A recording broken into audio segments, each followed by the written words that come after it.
Guys, magandang araw. Remukada muna tayo guys. Bago tapalan, remukadaan muna para wala siyang tapak. Ganito lang guys, oh. Remukada.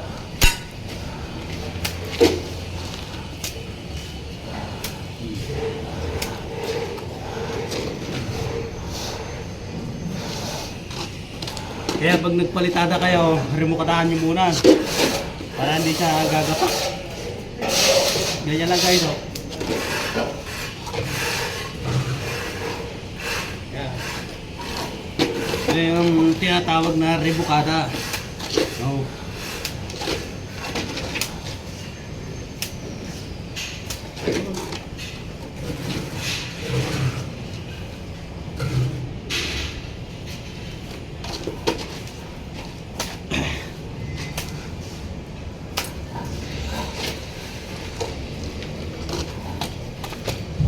Ayan guys, yung re-rebukatahan ko, 10 yan.